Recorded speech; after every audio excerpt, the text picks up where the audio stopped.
I'm Malcolm Vordenbaum. We're going to try to show you how I build a turnout. Today we're going to make a left-hand number 8 simple turnout.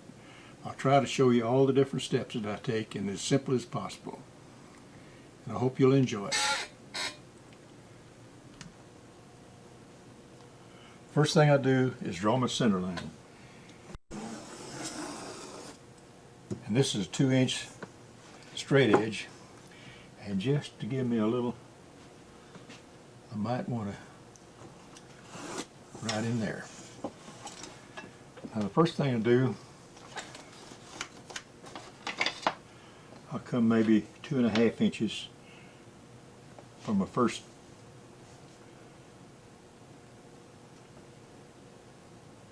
tie, and then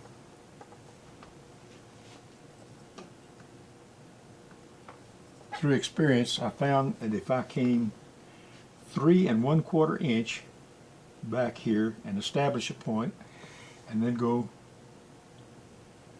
8 inches to establish another point, and that gives me the number 8 turnout. And I'll draw a vertical line here at the, use this one right here,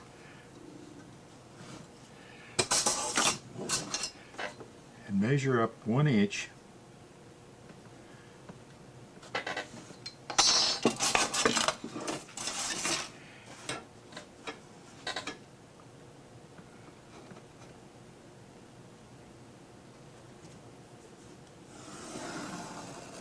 And that gives me a number 8 turnout. How would that be different if you were making a number 6? I'll just come back over here to 4 inches. Instead of 8? Mm-hmm. Okay. Yeah. Now the center line is the line that's right in the center of the ties and the rail. Right. Is that correct? Yeah. And I think we'll have enough here that we can put just a little bit of a bend in there to come back to a 2-inch center on the. Now the next thing I do is I've got my center line, and I'll come in here and put me a point in here and a point here to the edge of my ties. Those ties are 1 1/8 length. And what is the specification on the ties that you prefer? I like the Kepler 4x7 by 8'6" regular tie, and the Kepler 4x7 by 16 foot for the Switch turnout Okay. ties. Kepler, they're, I think, more uniform than Campbell. I have used a lot of Campbell, but I just prefer the Kepler. And I'll come in here like this. Get another point there. I'll come back here to this. And you continue to draw the dots for alignment of the edges of the ties that Right. you'll lay shortly. Now this will be my line that I put my switch ties on. The big 16-foot Now ties. to get my contour, my curvature, I use a 48-inch piece of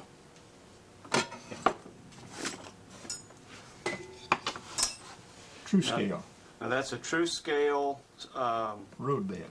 road bed, Mm-hmm. but you could make your own out of wood. Oh yeah. I just use it because I happen to have it. And of course that slipped on me a little bit there, but that's no problem.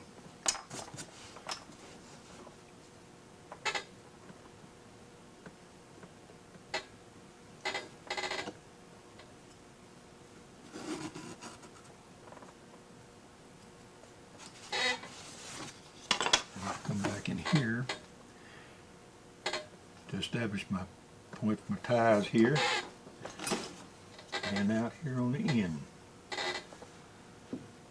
What is the radius on your template there? 48 inch. 48 inch for a number 8 turnout. Yeah. You use it on both sides of the track and Yeah. everywhere. Okay. So now you're... That's the approximate curvature of your switch points too. Mhm. And on the number 6s, I use a 38-inch radius on that, and anything in HO will go through a 36-inch radius. I know some people that I even used on a number 4 turnout, but some people won't. They don't know that I use that big radius, and they need a number 6 instead of a number 4. And I've had to do some track work over on that account.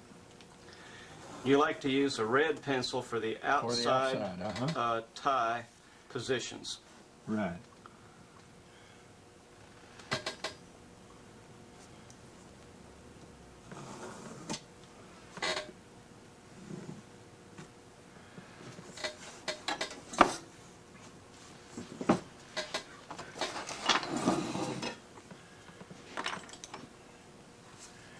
And I'm still working on my... Do that right. Now for the regular turnouts, you have 2-inch centers. Well, you can make your centers anything. You can make 2, 2.5, 3-inch, whatever whatever your siding needs to be. Okay. But minimum would be about 2 inches to keep. I would say so. To Yeah. make it look good. Mm-hmm. Okay.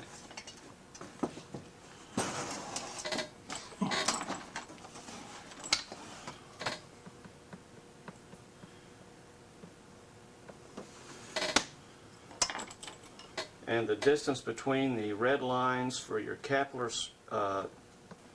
ties is 1 1/8 inch. Yeah, 1 1/8 inch.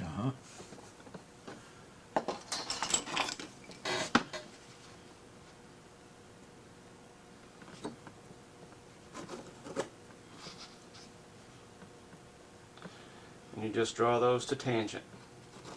Right. Mm-hmm. And this will be flipped over, and that gives you the...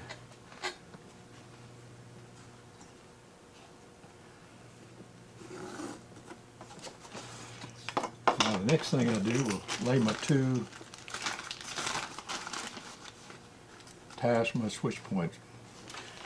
They're Kepler 4x7 by 16 foot length. Malcolm, let's just take a peek at our center lines and our tie lines here. Do what now?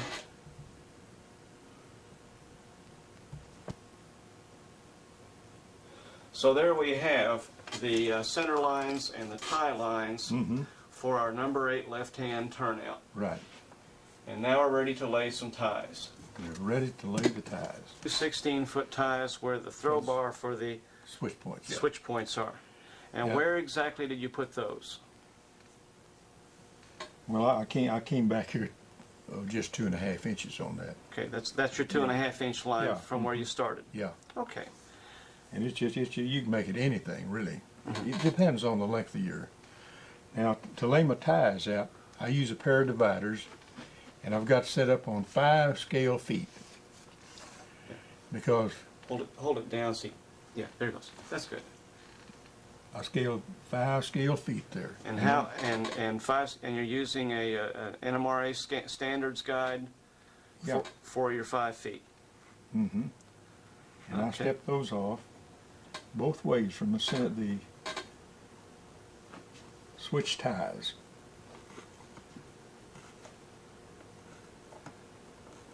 And you're just making a little impression in the homosot so that you can drop a tie right Yeah. there. Mm-hmm. Now to get my length of it here, I usually put a tie in there like that, and that's where I'll stop the 16-foot ties, and then I'll go back to the standard ties. Okay. It'd be Okay, just so about all like through that. there you're using 16-foot ties that you're going to cut Yeah, down just a I'll little have to bit. cut them down. Okay. Okay, and the next thing I do, to be sure I get my ties perpendicular to my center lines, why? Used to that wasn't so important, but today, the way the rails are laid and the ties are laid, they lay them pretty accurate.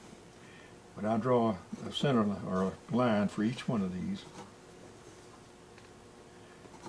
where I have stepped it off. And you just mark every 5 feet, so you have a Yeah. and so it's every 5 feet and perpendicular. Right. Okay, now you have all of your lines perpendicular to your straight track. The curved track, how do you make that. sure you're perpendicular to that line? I'll do that a little later because Okay. I've got this kind of mingle those ties in there. Okay. And it'll take a little bit longer. Okay. But I'll do that after I get this all laid in here. Okay. But then the first thing I do, I start out over here on this end, and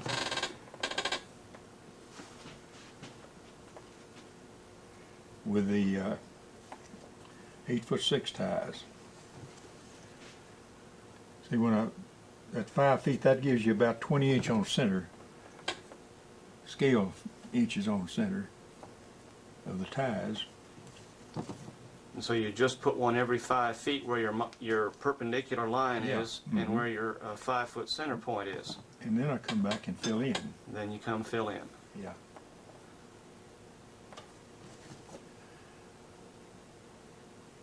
How many ties have you laid, Malcolm? Probably 1 million. Well, I know on David Barrow's, I laid 36,000. And I think I've got about 30,000 on this layout, and I don't know how many for Dr. Cam, and I don't know how many for Bob Wilson. But there's several thousand. You laid several thousand on the Bodark and Locust, which was Yeah. bought out by the Canadian Pacific Railway. Well, of course, the Carruth and Central was bought out by Burlington Northern, too. Well, Just short the time. little railroads, they just have a tough time making it these days. Yeah. Got to have a big corporate sponsor.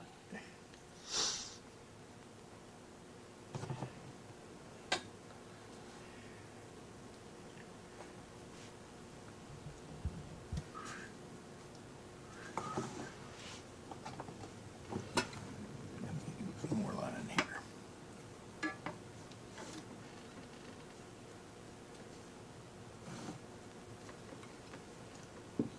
So now you've finished laying the 8-foot 6-inch ties on the end of the turnout. We're going to fill in the body of the switch fill in with here, the 16-foot ties that are cut down so that they fit well. Yeah. And I cut, when I established the length of the tie, I cut 3 at a time. I lay one and put one over here and let that dry, and then when I get to the end here, then I come back and fill in. Okay. And you use little razor saw Yeah. too. Now, in those, I'll put just a dot here on there, and I put it right on this line, and I let this end over here extend over just maybe a 1/16 of an inch. And then I come in here on this, and this thing has seen several years' work. So you just put a straight pin so it adjusts the length there. Yeah. Okay. And I'll cut 3 ties. Lord, I don't know how many I have done that way.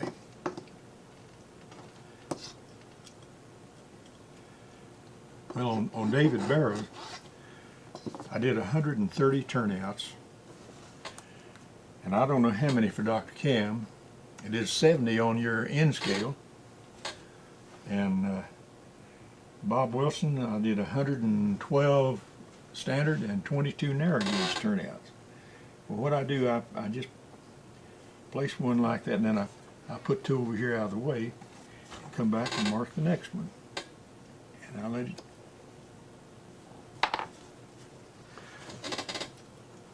So 3 for 5, you have 3 ties for every 5 feet. Every 5 feet. Every 5 feet, the ties get a little bit longer. Now the railroads, they might have 3 or 4 at different spacing, but this works out. I mean, it's just This is your trademark way. It's just a simple way to do it.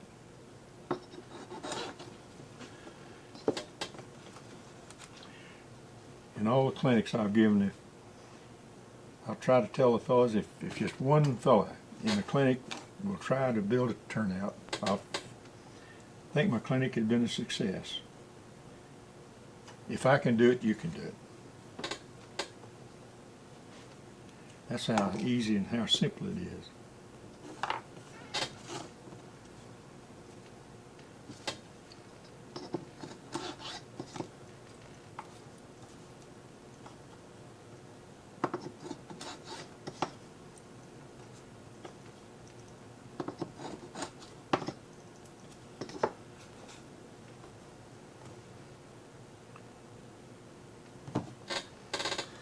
And you'll just continue that process all the way through to where the tracks divide. Right. Okay. Okay, now we have all of the 16-foot ties laid in, and you're going to go fill them in. Yeah, we're going to fill them in now.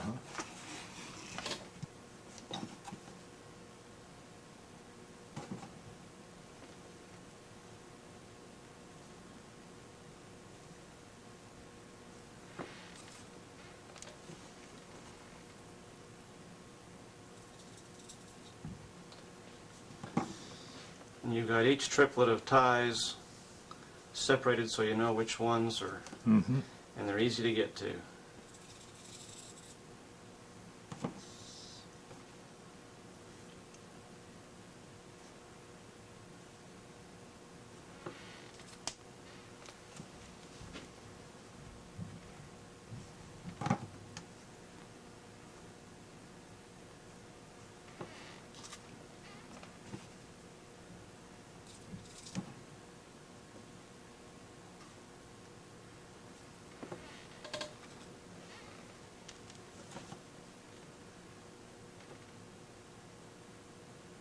I get that glue on my fingers, and every now and then I have to stop and clean it off.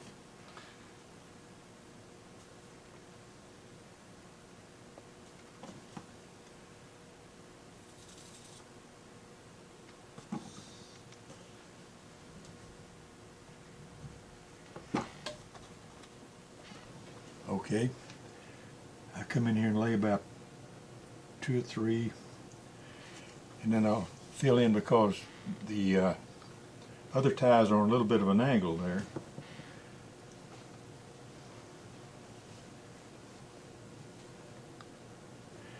And what I'll do is lay a straight edge like that. Where'd my son of a gun? Oh, here it is.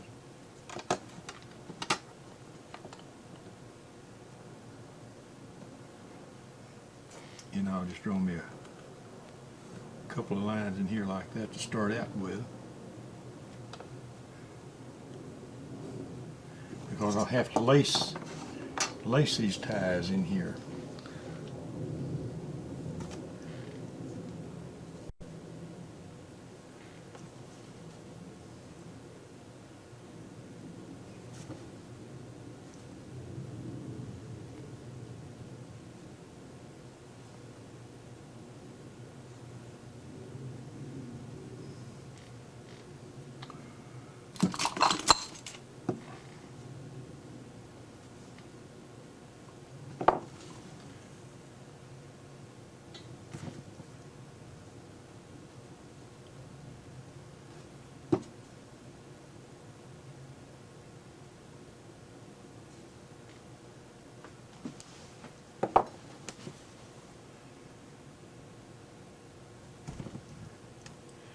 It works out pretty good that way.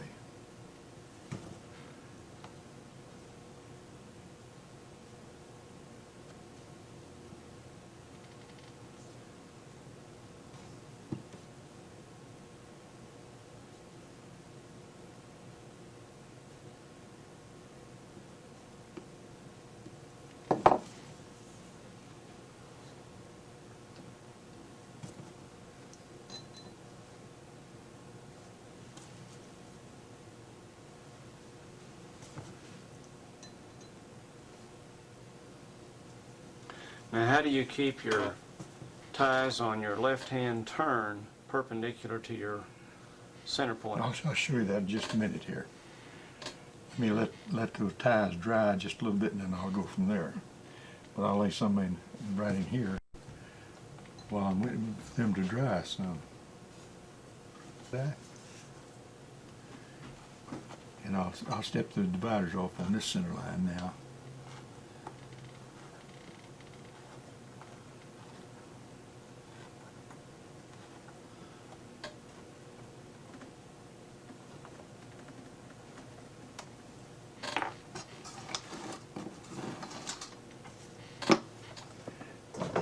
And I'll use my straight edge here.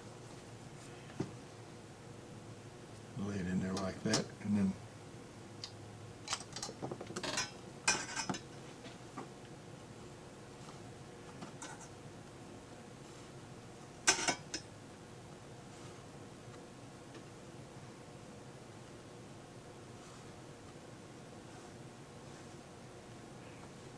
Now we'll stop about along here because we're going to go on a curve and they'll alter that just a little bit. And that's something you just have to eyeball.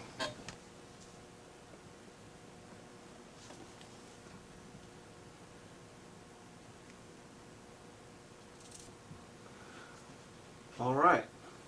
So now you finished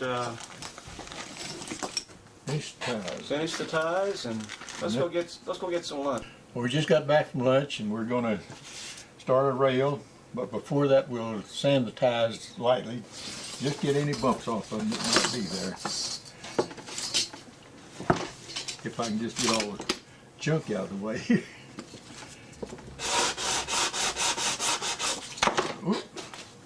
This little old sanding block here has to be about nearly 50 years old, believe it or not.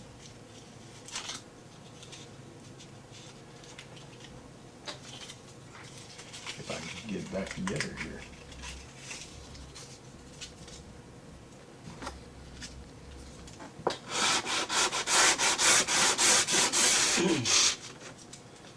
And then make sure they're all about the same height. Yeah.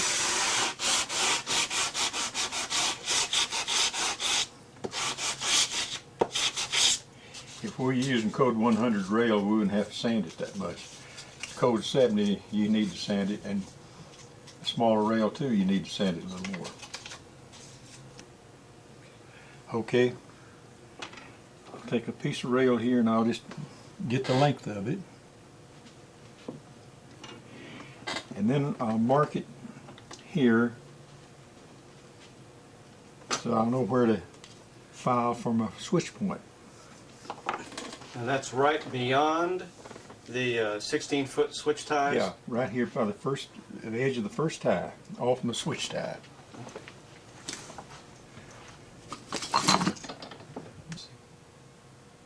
Well, what I'm doing now, I'll cut the rail to length.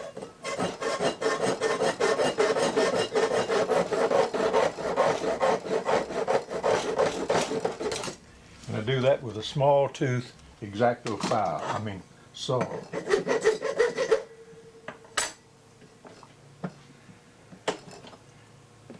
Now the next thing I will do is put it in the vise to file the main rail for my switch point. And I use a little C-clamp to hold it in place. I use this little C-clamp just to hold the rail in place because when you're filing, oftentimes it'll vibrate and come out of the jaws of the vise. But this way it holds it firm, and it'll give me a place to start filing. You use the edge of the C-clamp as a guide for your filing. No, no, I've got a mark here that I use for my. And that's where the switch points go. Yeah. And you've got to keep the file going in the same plane. In the same plane. You don't want to roll it like this, but you need to hold it in the same. You just kind of taper it there. Yeah.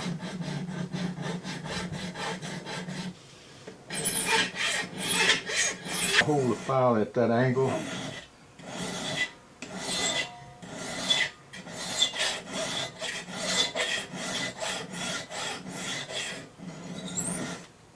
And that way I undercut it a little bit too, so that that point will lay in that.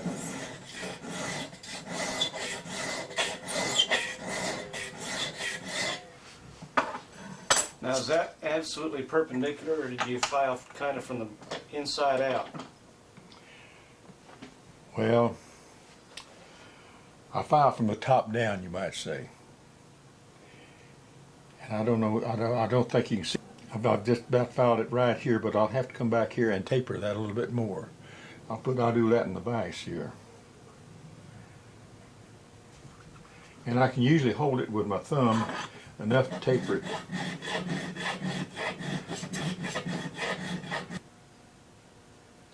Now we'll start spacking the rail down to the, and I use, where that doesn't go to. Get it right here.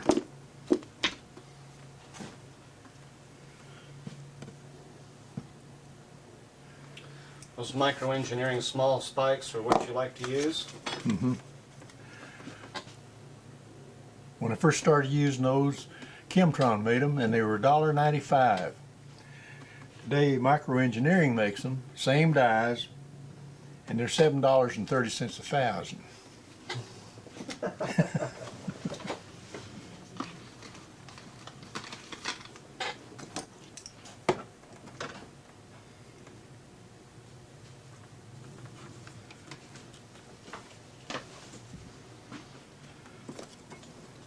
Now, you put the notch for the switch points how far beyond where the throw bar is going to be? To the edge of the first tie off your two 16 footers. The one beyond? Yeah, the one beyond, just to the edge of it. Okay.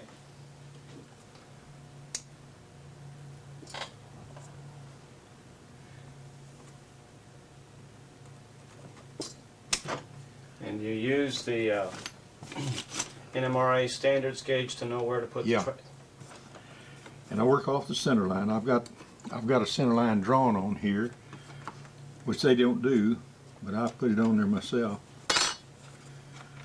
so that I can, get a pretty good judge about where it should be.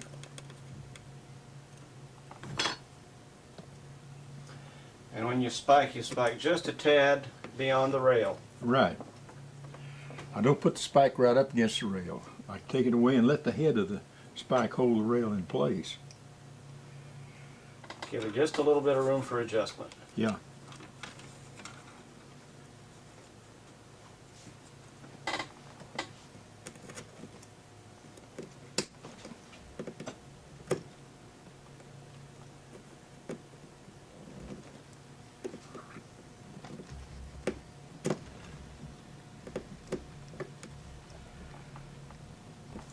Now then, to be sure that I'm okay, I'll take another short piece of rail and just lay it here to see if I'm centered on the center line and the ties. And that's almost perfect right there. Okay. And just for the heck of it, I'll put one spike in there just to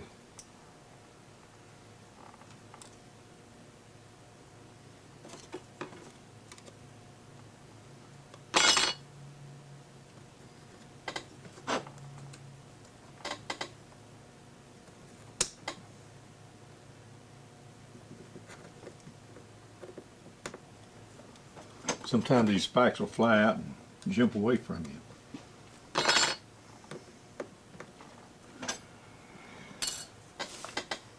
Now then, the next thing I do, I'll come in here and just put me a dot beside the ties that I want to put the spike in. And I'll come 3 beyond the 2, and another 3, and then I come back 6.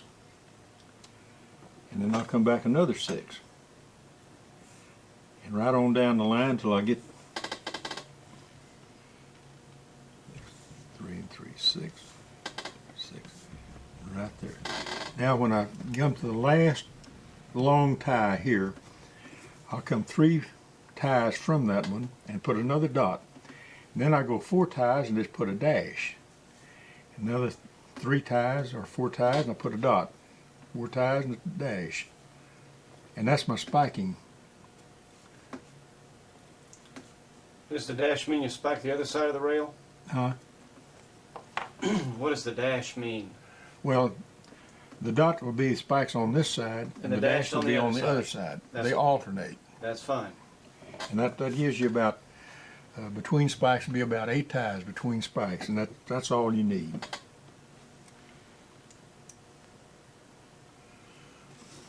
Now I'll do the same thing here on the end to get that center.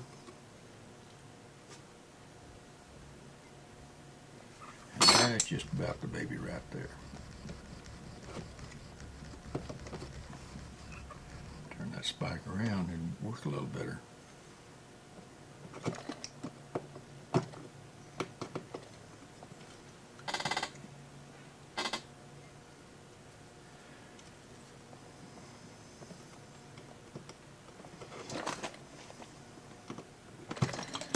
board just a little bit too wide.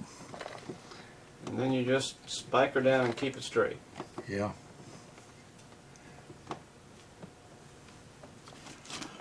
Okay, now, see, I've got a spike on each end, and to keep that thing straight, I'll use this straight edge here.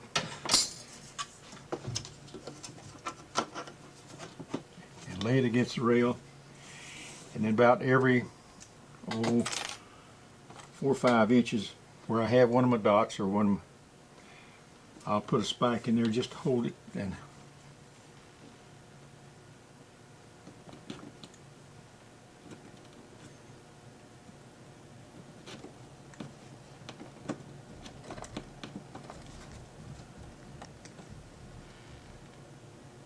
that's the reason why I put those dots in there, so I'll know where I'm working half the time.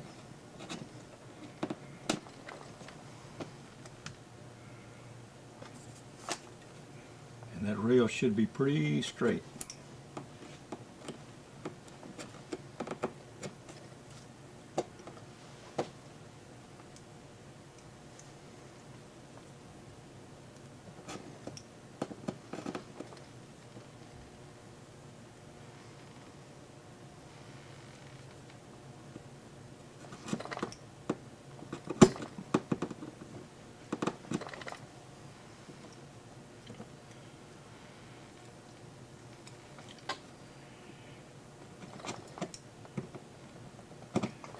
And another thing in spiking this, oftentimes your spike will go to one side. All you have to do is take your pliers and give it a little bit of a twist so that the spike head will be perpendicular with your rail. It makes it look much better. And just to check it, I'd say that worked out pretty good right there. Okay, then the next thing I do is I'll get the rail for the other side.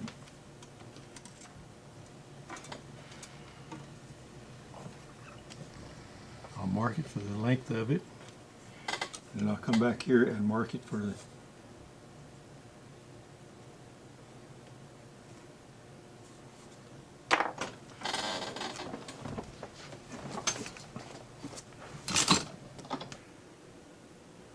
Now from this angle that you're looking now, you can see the 2 marks that I have on my vise. That's where I do most of my filing. That gives me something to guide me in my filing. And I've had a mark on the rail too, but the 2 of them together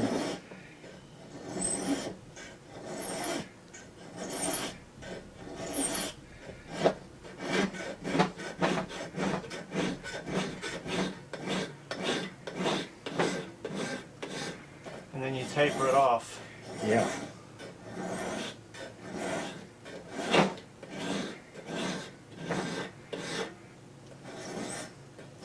And what kind of a file is that, Malcolm? This is an 8-inch flat file. It has a name, but I don't think it'd work in a mixed crowd. It's not an SOB. Sometimes you might want to think it is.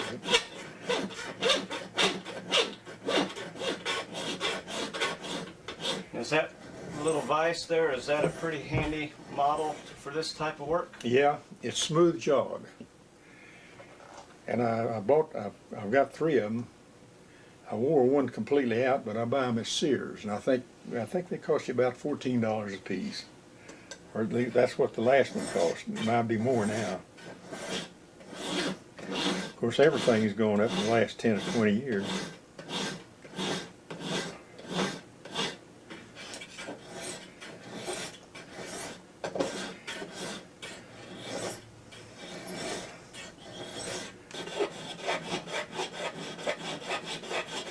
How long do you taper that out, Malcolm?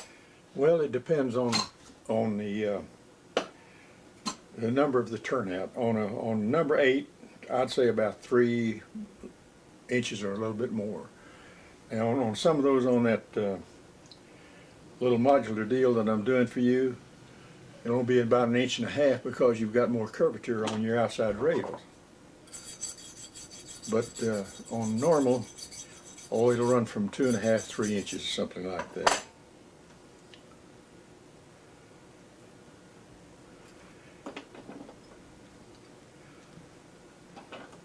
Lord, I haven't done a number 12 in so long, or 10 either. I don't know what in the world it will take on them anymore.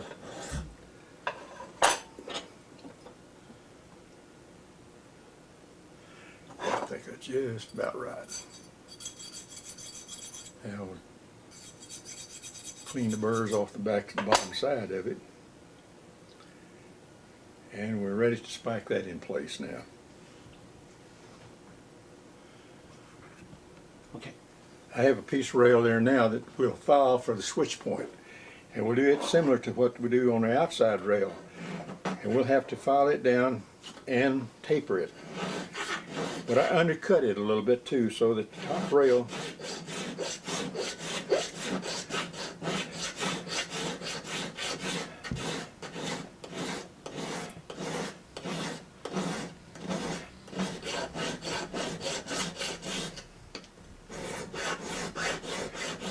You just want to make it almost a knife point on that. yeah, It doesn't want to be a sharp point. It needs to be a little blunt. That's the reason why I gapped the outside rail just a little bit for that point to lay in there. A sharp point will, it'll cause derailments. It don't need to be real sharp anyway.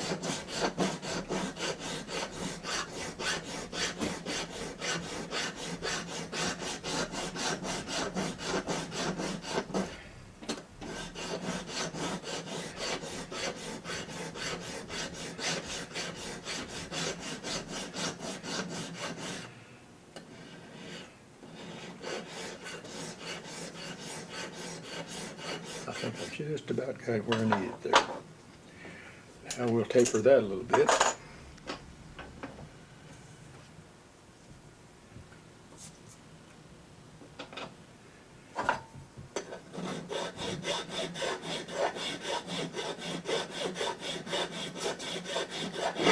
When I taper it like that, I usually hold it with my thumb and not have to use a C-clamp.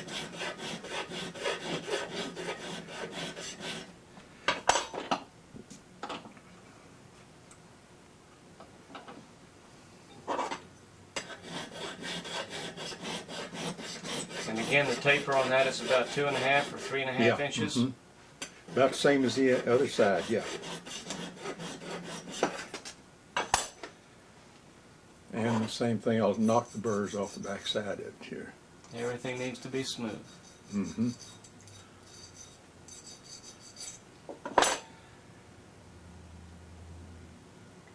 Yeah, I don't know whether you can see it, but see, it's not a real sharp point. Had a little bit of a blunt to it. Oh, Checking the outside rail yeah. using the NMRA gauge to find your center point and where the rail should be.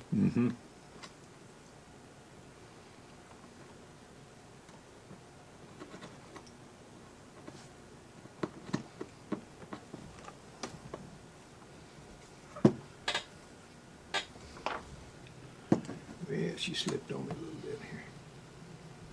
There we go.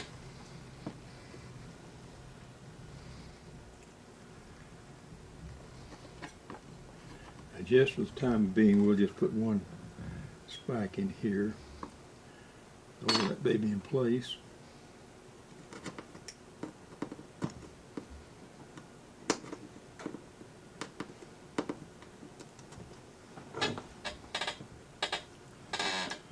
And the same token, I'll put a dot and a dash along here.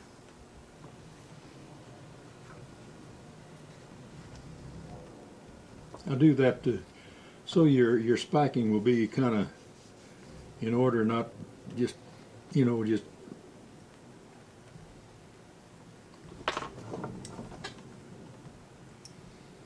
it looks a little better if you keep it in order.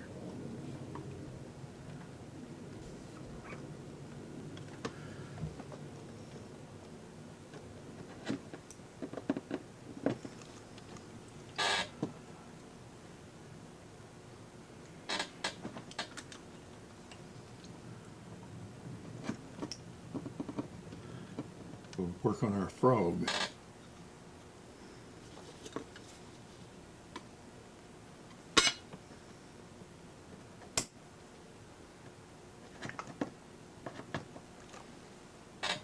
You use the straight edge there to keep your rail straight Yeah, after I get away from this curve right here. after you get away from the Yeah. curve. See, I've got a little bit of a curve right in here. Now we've got both the switch points filed. Now what do we need to do, Malcolm? We're going to make the frog.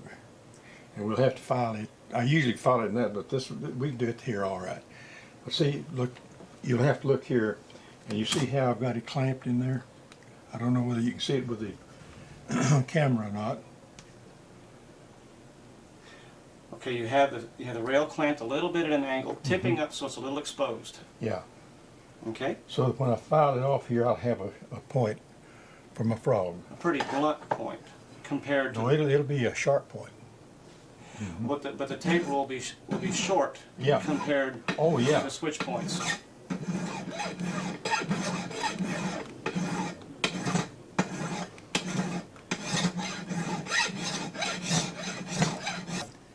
Now, see this is the last long tie in the switch, and I usually have a spike here and a spike here. Then I come in here and gauge it right there and spike it at this point.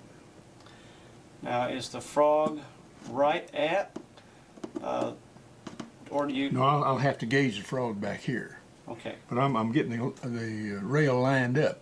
okay. Get the rail lined up, and then we can Yeah. adjust the length of the rail so that the frog doesn't extend into the switch too Right. far. Mm-hmm.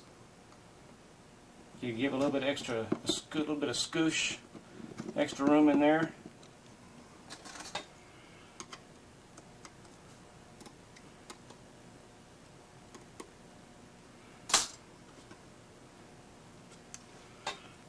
And I'll come back here and spike it back here too, so we'll keep that thing fairly straight.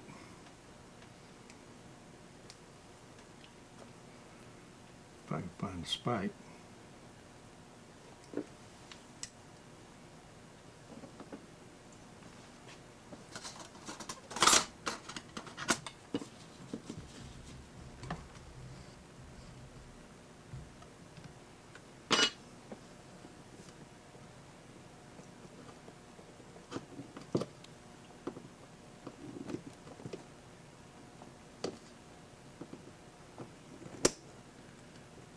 Damn those things.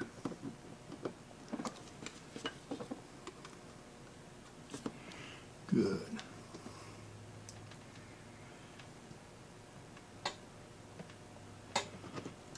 You can never use that gauge enough. Every time you spike something, you check your gauge. Okay, now take this other frog rail. We'll come back here at that same location and spike it.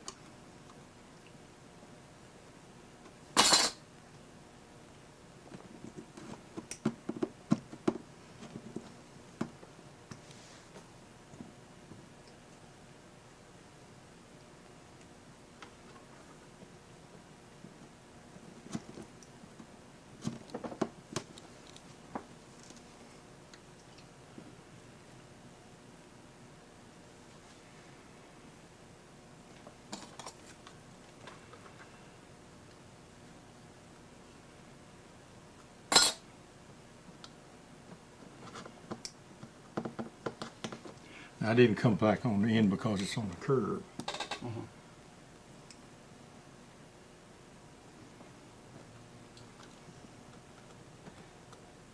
And once you get those straight, you get the lengths of them so Yeah. they're just touching. Because I'll have to do some gauging right in here and over here. See, I can pull them one way or the other to get the proper gauging in there.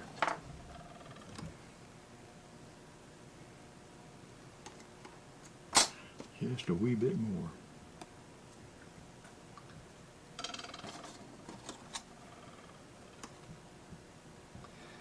When they're properly gauged, neither rail sticks out beyond. Right. You pull them back just a little bit more than that for good luck. Well,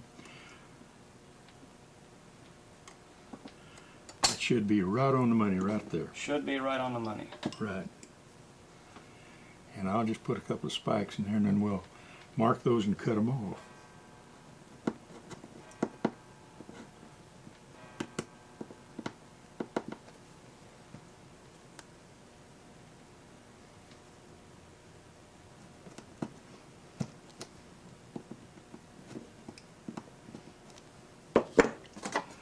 Now check it for gauge again, just to be sure. And sure enough, we got to knock it over just a wee bit. That should do it. Yeah, a little bit more.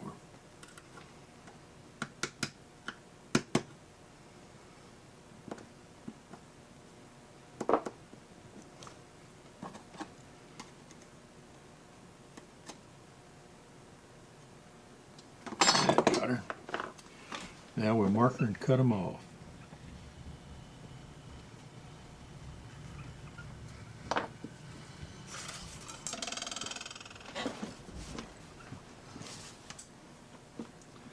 Okay, now we have our frog installed.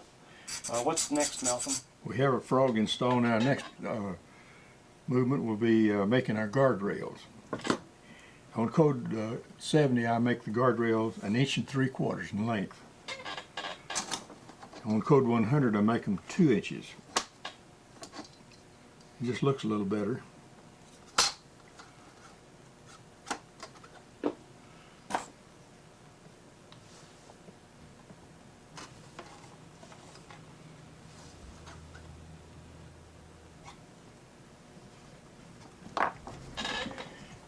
And I'll cut the.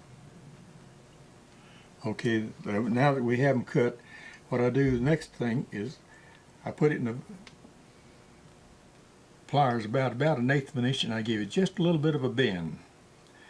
And I go and do it the opposite side and the opposite way. And that's what it should look like. And I'll bend this one the same, just a little bit. And that guides your flanges or on your wheels. It'll guide it into there and not hit a bumper. Now then, the next thing I do is get my center line on those. And that's 7/8 of an inch. I'll do it on both of them. Okay, now I'll have to do some spiking here on the main rail. And what I do, where my frog point is, I'll put a spike in there like that. And one on the outside.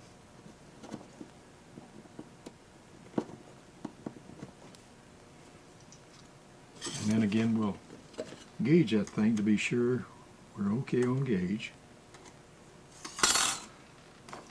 Yeah, I got to knock that over just a wee bit.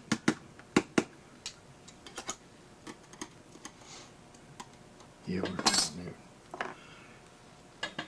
And then I'll go on the other side and do the same. Now, this is a tie right at the point of the frog. That's the same spike that you secure the outside rails. Yeah. Mm-hmm.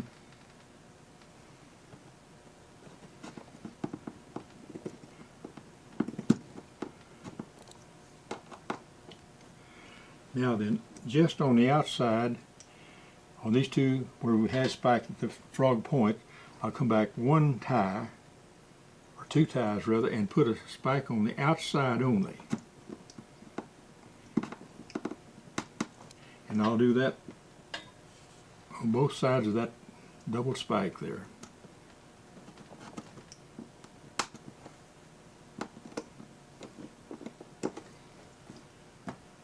And we'll come over here and do the same thing.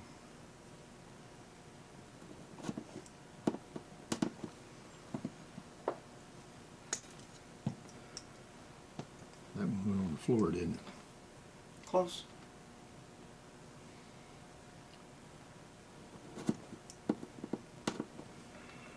Okay, now where I have my center line marked on the guardrail, I put that in the vise and take a.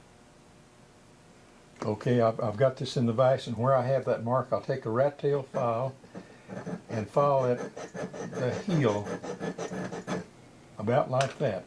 And the reason why I do that is to clear the head of this spike right here, and it gives you something to.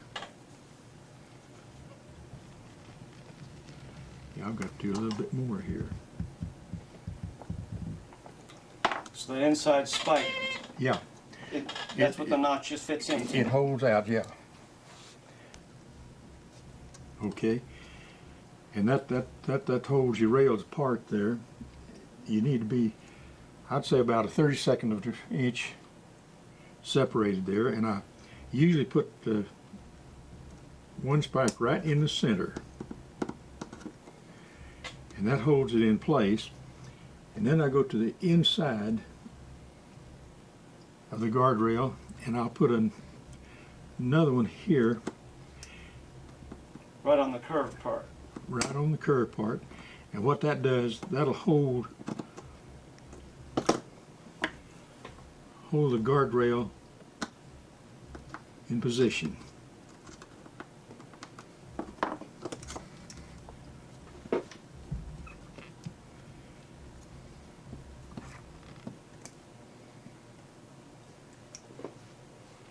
And then I come back in here and I'll put a spike right in there. And that baby is just about perfect. And there's just a very, very tiny gap between the main rail and the guardrail. Right. Gives you a little bit of play. One thing about if your gauge a little wide, everything will work. But if you're narrow, you're going to have derailments. So I like to gauge everything just a little bit wide.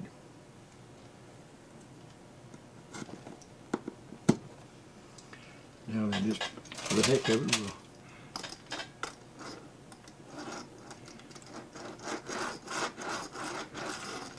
that hit just right. Now we'll do the same thing here. And I know I'll have to cut just a little bit of that right here.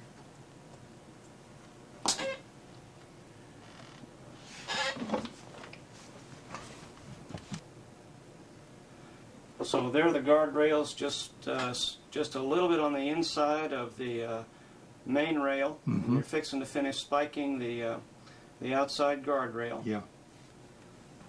Okay.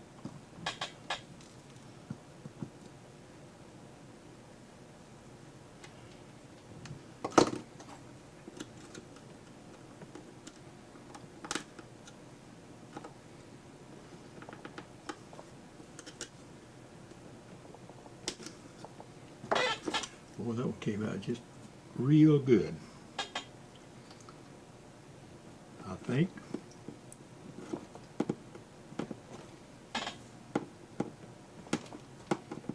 Okay, we've got our guardrails now.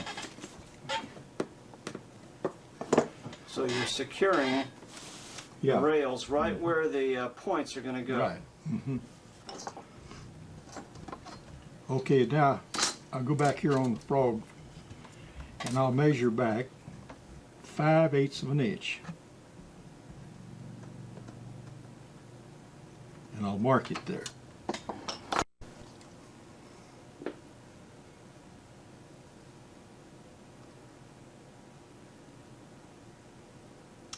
You know, I'm going to have to file that down just a wee bit. That it wasn't quite enough. Okay, you've got that outside switch point, Yeah, and you've marked it mark five, it right here on the frog. And that'll Fi- be the length that we'll cut the rail. 5/8 inch beyond the frog. The point of the frog, Now our next step will be where we have to bend this switch point to form the other side of the frog. And that is something you just have to do by trial and error. So what we'll do, we'll mark it about right here. And I'll put a bend in there just a wee bit, about like that. And come out on the end here, just like we did the guardrails, and give that just a little bit of a bend. Now we'll lay that in there. And we'll see how it's.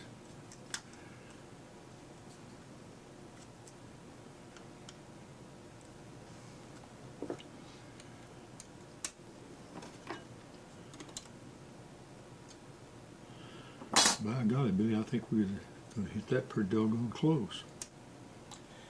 How far in front of the frog is that first bend, Malcolm? That is just about a ½ inch. About a ½ But inch. it varies. But you It'll may vary. have to adjust it. Okay. Yeah, that's just about a ½ inch there. 9/16. But now I've marked that, so I've got to file that out so it'll miss the head of that spike in there on the frog. You don't have to take very much of it out.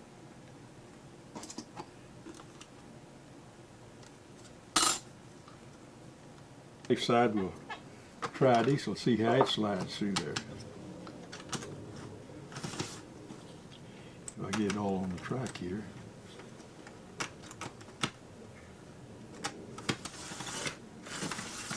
Will you buy that? Oh, yeah.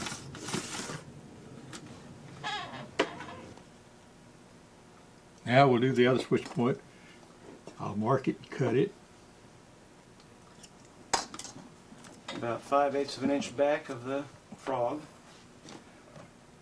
Yeah. Well, the wing rail will look just like the other one when we get through. We hope.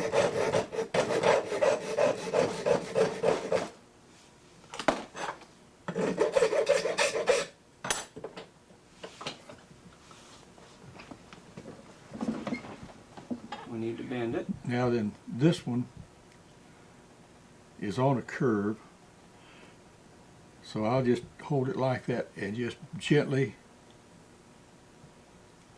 see the little bit of a curve you got in it. And that's just about what you've got on the outside rail there. It don't take much. Now we'll come back in here and we'll mark it where we had that other bend. And we'll bend that slightly.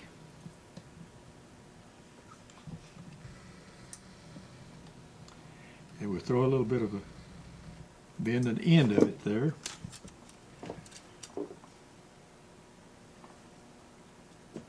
Yo, Billy, that point you filed is, works pretty good.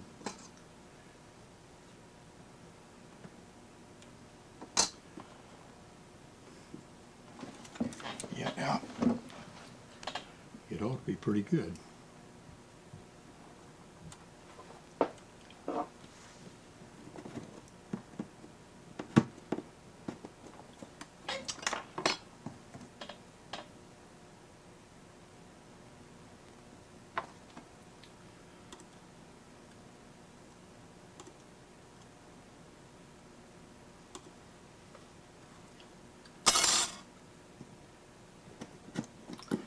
And you spike both of those point rails how far in front of the frog?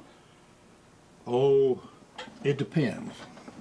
Now we'll probably have to put some along in here someplace because they're so doggone long. Okay. I like to have at least 4 inches. That'll give you plenty of play. Yeah. Yeah.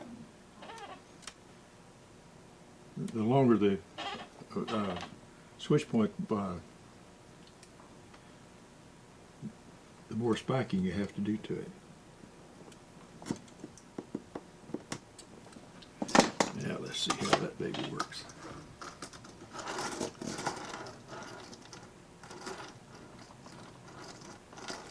Well, see, it's wide right here. Is the reason why we would have to come back in here just about there and spike that thing.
on just,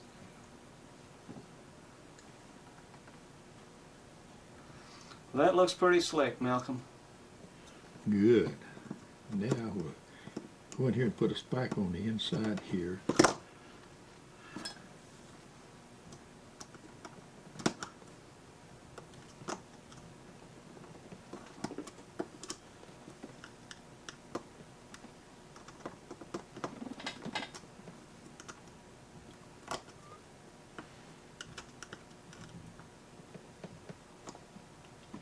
Good as that, almost.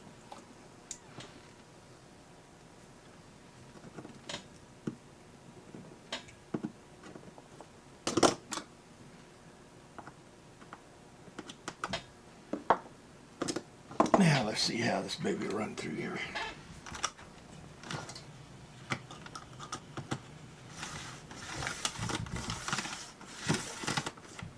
But if I put them on the track, it'll work.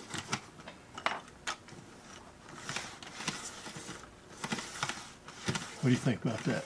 That looks pretty good, Malcolm. Finished with our frog. Okay. How we're pretty do we well. finally secure these switch points? We're pretty well along on our switch point. Now what I'll do, I'll spike all this business right in here, and then we'll block these.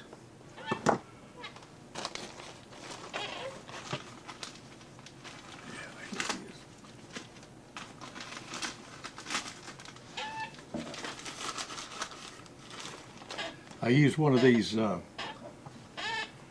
Hold, well, it, hold it down by the switch points, Malcolm. it's a 7x9 by 8'6" tie that I use for a spacer in here. Just a regular old Kepler tie. Yeah, and I use it for a spacer. But I'll come in here and spike this stuff down.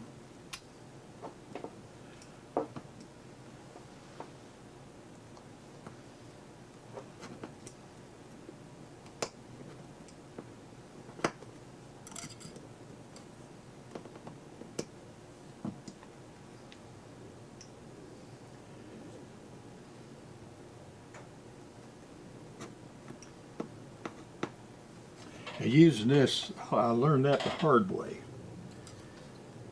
I don't know what I did before I remembered how to do this. That just gives your wheels enough clearance when Yeah. the switch is thrown one way or the Right. other. And I put 3 temporary spikes in the side of this thing here to line it up. And what it does, it'll parallel the switch point with its outside rail. So when you take it out of there and your switch points will move, it'll line up.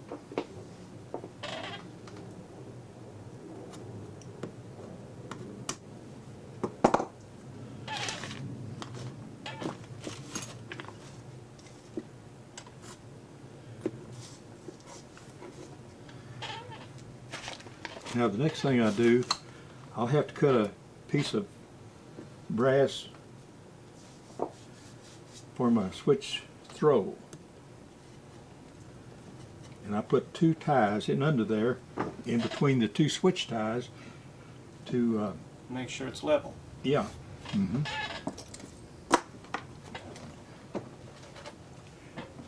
Now this is a 1/4" piece of brass. And I'll square it up here a little bit. And I'll put it in here to get my length.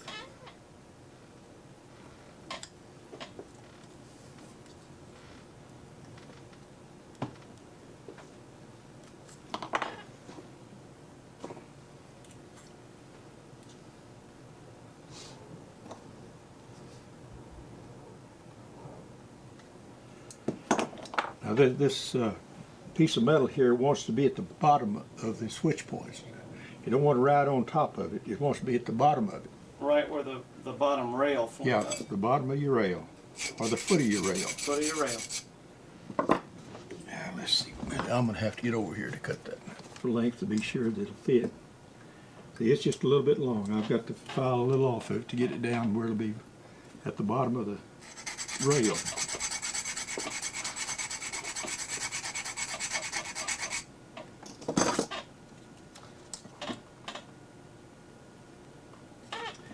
Just a wee bit more.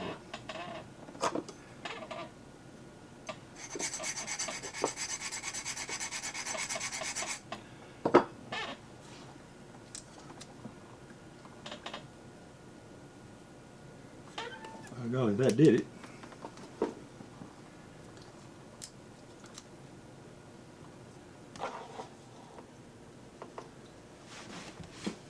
You already drill it? Huh? You already drill it? Yeah, That was it. that was it. So you center punched and drilled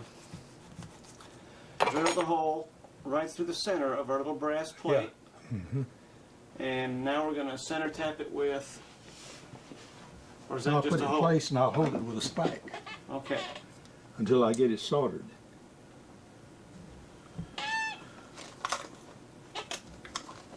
Now do you thread that or do you not need to thread it? No, I don't thread it. Okay.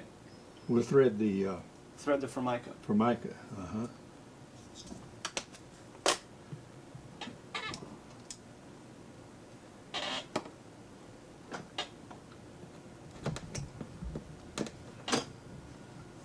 Good, we just about got this thing made, you know.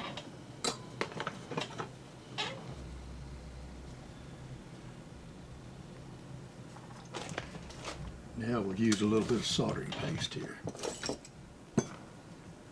Don't use very much. Just a spot.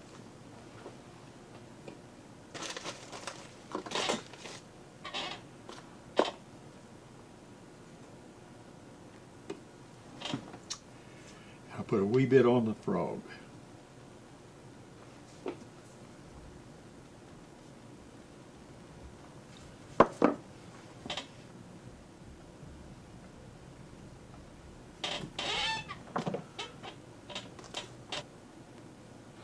Okay. Now this is just a little strip of formica. It's a little less than 1/4 of an inch wide and just a little shorter than the 16-foot.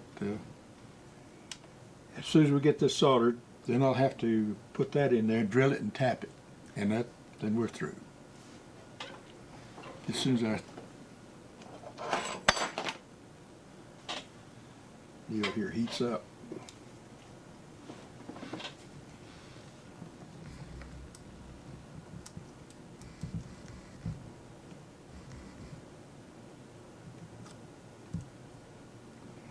Not quite hot enough.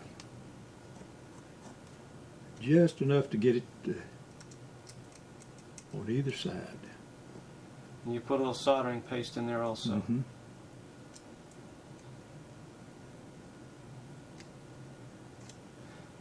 And I'll put a little on the frog here.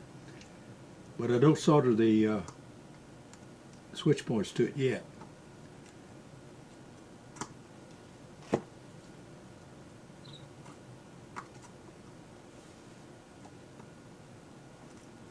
Not quite hot enough.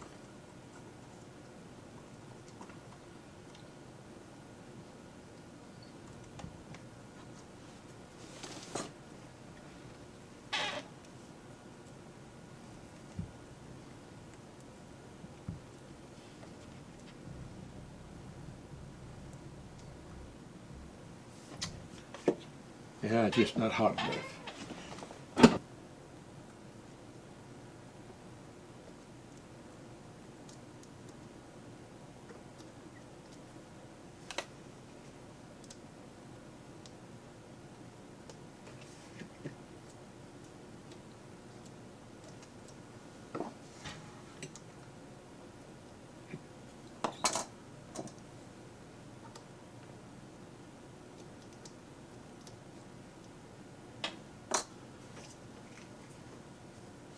Now you got to be careful when you're soldering on this side so you don't get your switch. So you got to be careful on that one point that's right up against the outside rail. Don't Yeah. solder them together. Otherwise you'll solder them together, yeah. Now we're pulling out the temporary spikes Yeah, and seeing pull- how pulling out. See how good a job we did. Yep. I think we got it pretty good. Looks good from here.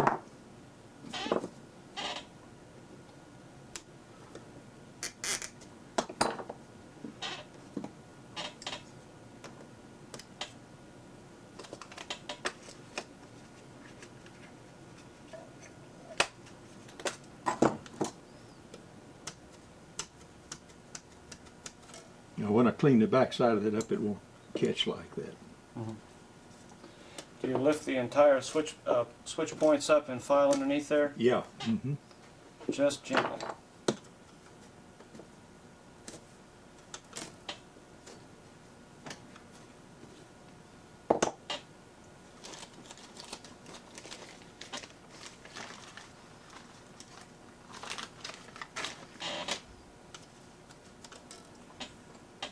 Now I'll take it out.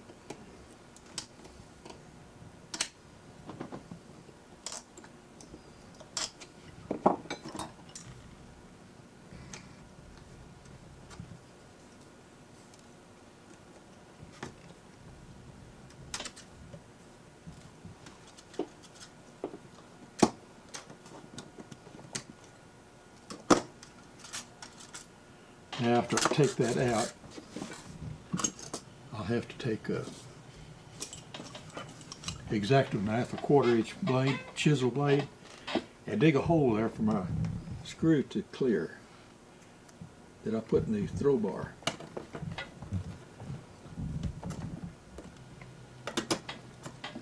And I usually cut that about 3/16 of an inch deep.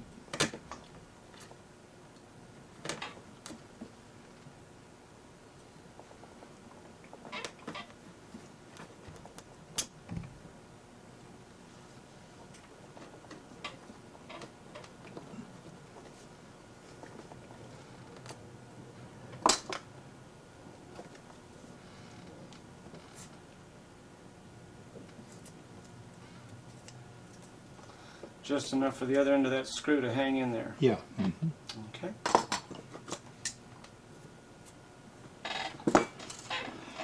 Okay, now we'll clean this up a little bit. Every one of these holes here represents a turnout. I don't know how many's there. Sometimes I hit the same hole twice or 2 or 3 times. And I'll show you the reason why it happens once in a while. So now we're taking the back side of the switch points and making sure there's no burrs or pieces of solder that's going to hang up. Right. And this just dresses the solder up on top. Make it look a little better.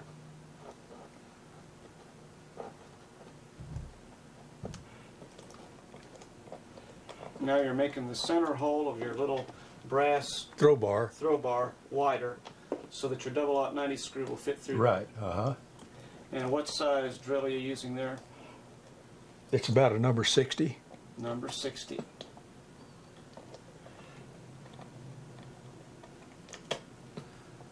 Does that board have termites in it? Looks like it.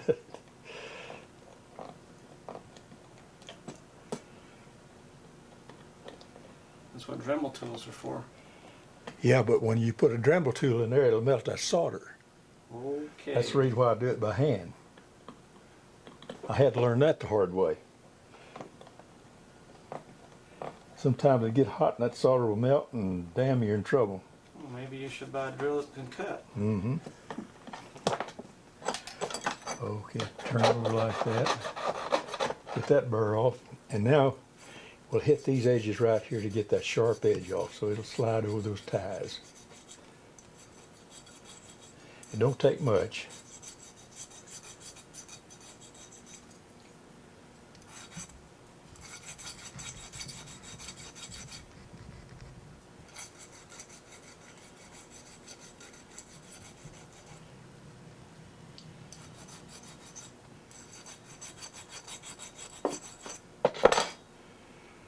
Now then, I've got that hole. I want to countersink that a little bit for that flathead screw. And that's just, I don't know the size of that bit, it's just, Just a little bit bigger. yeah, quite a bit. And see that countersink is just enough for that head to fit in there. Ah, got it. Okay, now we've got our points all cleaned up. We're going to reset it, spike it back down. Spiker in place now.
See how that fits now, Billy? Zoom in on that, Malcolm, and we'll check it out.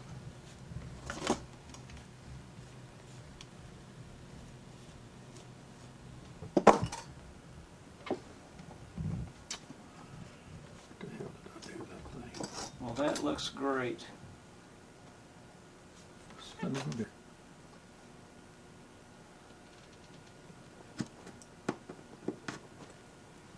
Well, it sure won't move if you spike every tie around the frog. Yeah, and another thing, when you put that epoxy in there, it certainly isn't going to move. Yeah.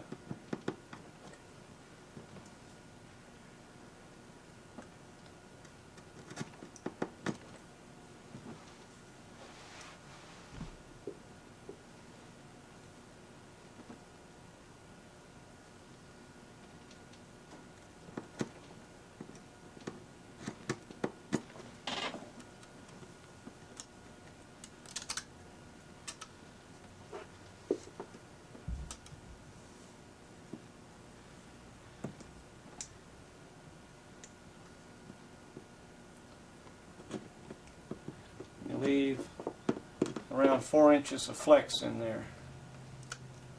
Yeah. That looks more like 6 or... Mhm. That'd be fine.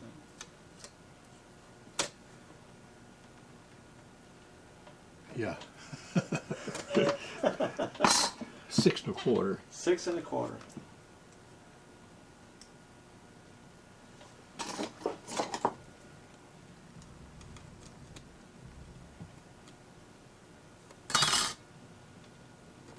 Okay, now we've got our frog secured. What's next? Well, we're going to put our throw bar in here, our Formica throw bar. And I just centered that thing.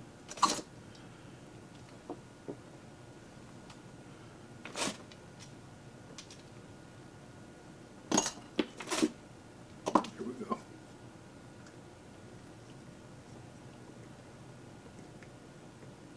And that's a tap?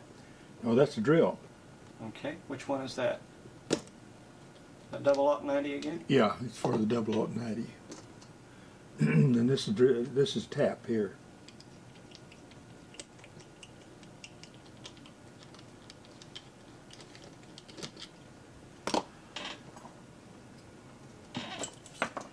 And this 0090 flathead screw.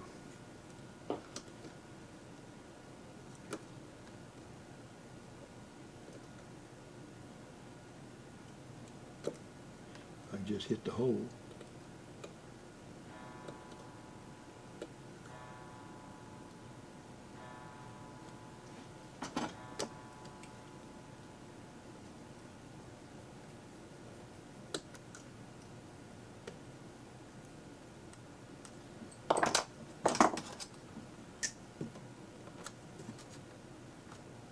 How about that? Well, that's pretty slick, Malcolm. That's pretty slick. Now we'll finish spiking our rail here and then we're through.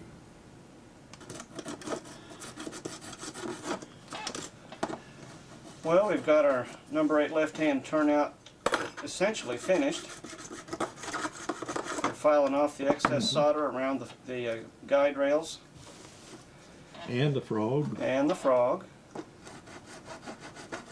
And tomorrow you'll Epoxy the frog. fill the frog and the guide rails with epoxy, and before it gets too hard, file it out with a Hacksaw blade a and piece of hacksaw blade. yeah, Yeah. and